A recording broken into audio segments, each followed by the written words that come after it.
This is a video for activity 9.3 called Jordan's Theorem, and it's really to emphasize what a simple closed curve is, and then to generalize patterns. In part one, you have this maze-looking thing. It's a simple closed curve. There are 3 points, A, B, and C, and I want you to take a guess if A is inside or outside the curve, if B is inside or outside the curve, and C is outside the curve. So if I write an answer for C, I'm going to write outside. For A and B, I'd like you to take a guess. We're going to come back to this page in a minute. Part two is we want to connect X and Y with a line segment. So a line segment has two endpoints.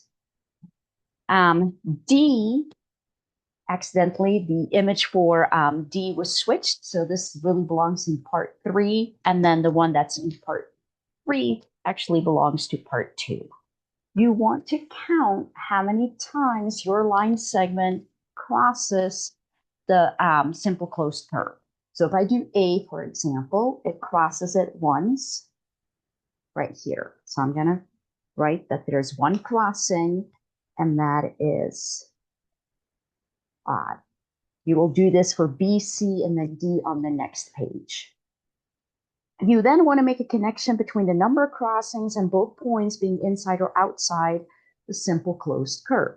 So if I go for A, I can see that X is inside and Y is outside. If I look at B real quick, X is inside, Y is outside.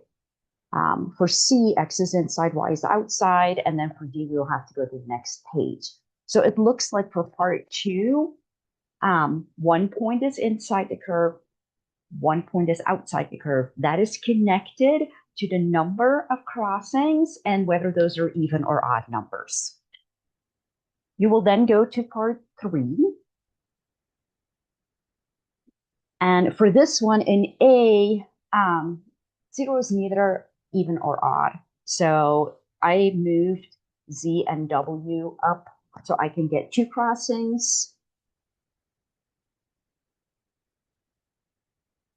And 2 crossings is even.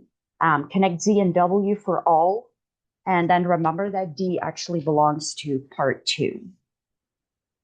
Now you want to make a connection, again, between the number of crossings. And for these, if you can look at A, Z and W are inside the simple closed curve. And for B, they're outside. For C, they're outside. And then look again for D. So for part three, the points are either both inside or both outside. And that relates to the number of crossings and whether the number of crossings is even or odd. You write a conclusion at the bottom of the page. Then for part four, you're going to go back to the first page to that maze. And we want to now create a number of crossings. So I suggest that you pick for A, for example, a point D, connect A to D. D is obviously outside the curve. By counting the number of crossings between A and D and using your conclusions from the next 2 pages, you should be able to tell without tracing it whether point A is inside or outside your curve. Do it for a point E and B.